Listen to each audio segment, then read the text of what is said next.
أنا دايما بستنى على قلبي ما أغلى يا رب بلغنا طول ريحة طلة رمضان.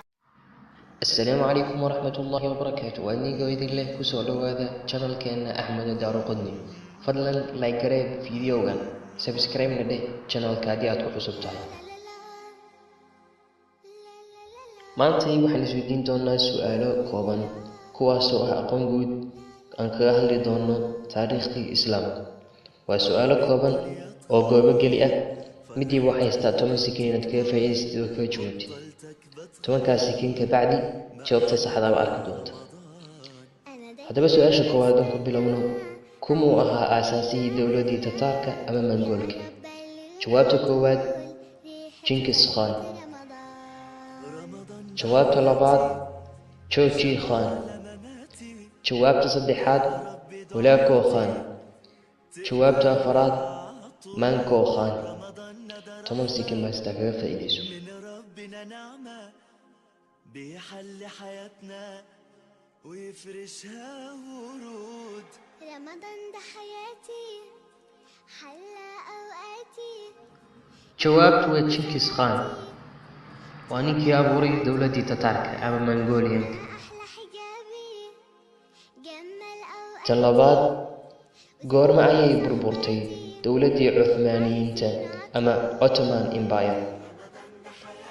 jawaabta koowaad June 1921.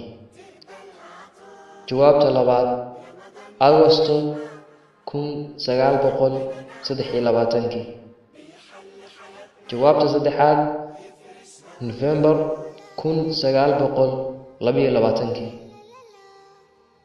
jawaabta afraad September 1924.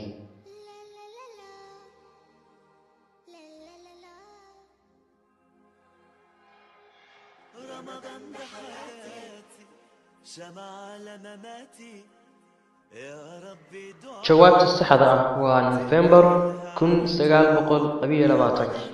waa sanadii ay dhacday dowladii Cuthmaaniyiinta. بيحل حياتنا. su'aasha saddexaad aan gudubno dowladee jabisay dowladii Tataarka? dowladee jabisay dowladii Tataarka ama Mongoolka? jawaabta koowaad dowladii Cabbaasiyiinta. jawaabta labaad dowladii Umayyayiinta. jawaabta saddexaad dowladii Cuthmaaniyiinta ama Ottoman Empire. jawaabta afraad dowladii Mamaaligta ama Mamluuk.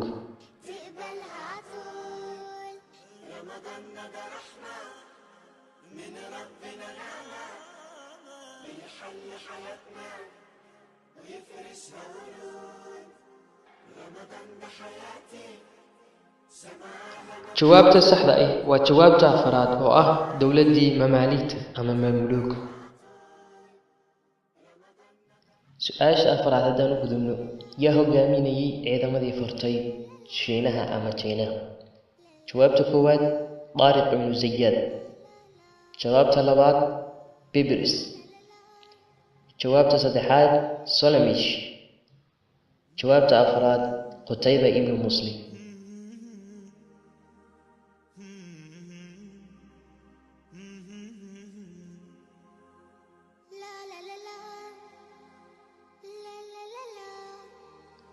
jawaabtu waa Qutayba ibn Muslim. waa ninkii hogaaminayay ciidamadii furtay Shiinaha ee diinta Islaamka gaarsiiyay. su'aasha shanaad kumuu ahaa ninkii yiri orahdii waa islaamaa ama tolaya islaamka? jawaabta koowaad Khalid ibn Walid. jawaabta labaad Sayfuddin Qudus.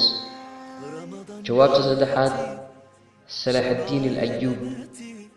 جوابت أفراد بيبرس. تقبلها عطول. رمضان ده رحمة من ربنا نعمة بيحل حياتنا ويفرشها ورود. رمضان ده حياتي. جوابت السحدة وسيف الدين قدس Oraahdan wuxuu yiri dagaalkii uu hogaaminayay ee uu ku jabiyay ciidamadii Tatarka. ما أحلى حجابي intaan ayaynu ugu yihiin su'aalaheennii aqoon kororsiga ahaa ee ka hadlayay taariikhda islaamka. waxaan rajaynayaa inaad ka faa'iiday fiidiyoga. fadlan like leh, subscribe leh channelka haddaad ku cusub tahay, asxaabtaadana la wadaag fiidiyogan adoo taabanaya buttonka share. عم الدنيا تغير، فرحة قلبي بتكبر، وبطلتك بتغير، ما أحلك يا رمضان. أنا دايما بستنى، على قلبي ما أغلى، يا رب بلغنا طول ريحة طلة رمضان. رمضان ده حياتي، شمعة لمماتي، يا رب